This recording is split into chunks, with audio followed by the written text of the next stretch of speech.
Okay, friends, back with us again.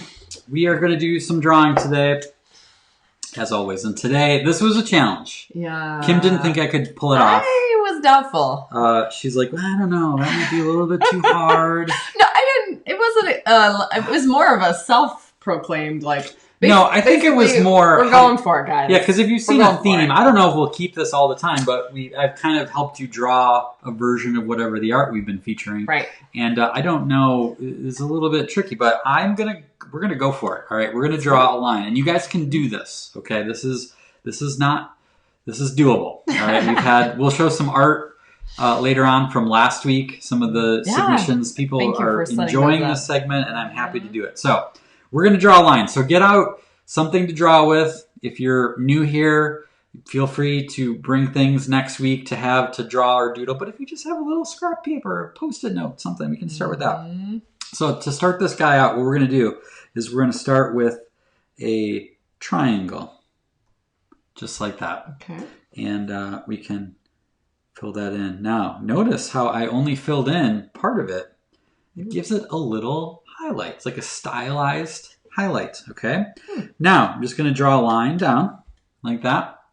And then I'm going to draw an upside down V or an A without the line in the middle.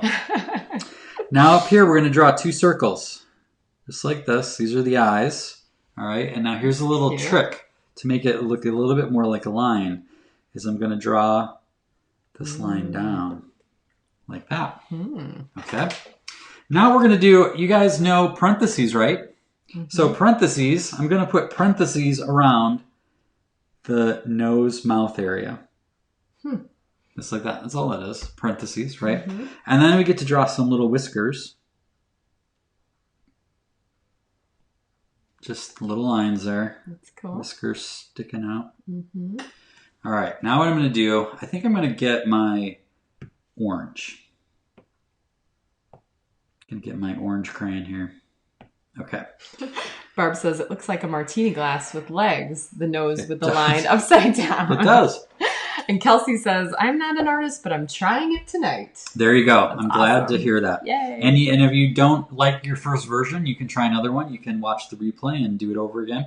Okay, so now I'm going to do a line at the top. Okay, and you don't have to do this, but I'm just going to make it a little bit of a bendy line. So it's going to look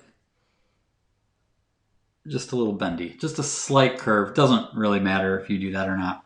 Now I'm going to do two more parentheses, but they're going to kind of like bend inwards.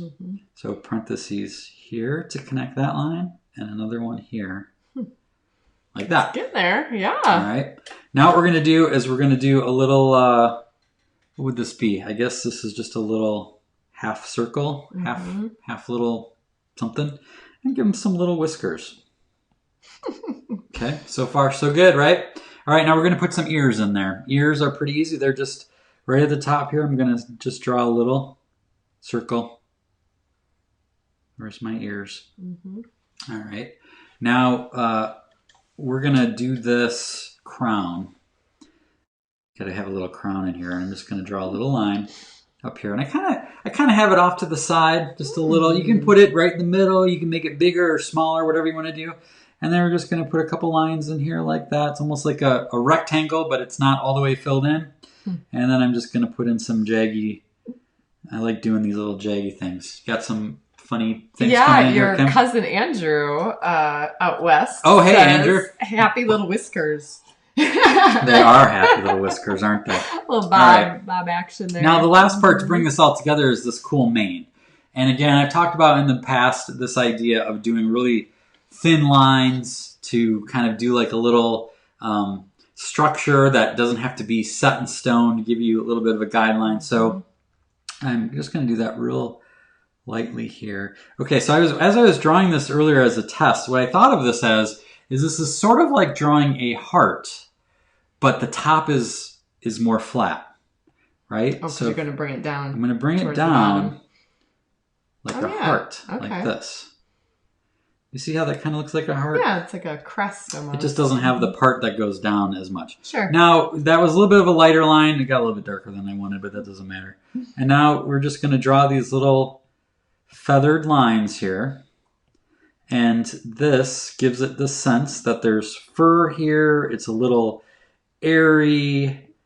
Oh, that's cool. And like I said, just gives you that feeling like you could just reach out and touch it. Jim Kramer says he loves this activity. Thank you, Jim. Show us yours this week. There you go. Right? Now you can have as much fun with it as you'd like. You know, if you want to put little jewels in the thing here. And of course, if you want to color things in, you can do that. I fully expect you guys to add your own creative. Can you make them wrinkle smile? to it. How would you make them smile? Well, sure. So I'm gonna take this little upside down martini glass. Right. Did someone ask you if I could make it smile, or was that you? Me. Okay. Yeah. So now we're just gonna do this. Oh, nice. There we go. Now he's happy. Now he's not looking so serious. Now he looks like he just got free cookies at Burger King. There you go. So yeah, that hopefully I want to see what you guys do, because I really enjoyed this challenge of coming up with a way to help you draw. It seems like people are liking it. Yeah. And obviously, if you wanted to make that into a lady lion, you just wouldn't put the mane on there, and you'd put the crown a little bit lower, right? So that's how that would work. Pretty cool. Right? Well.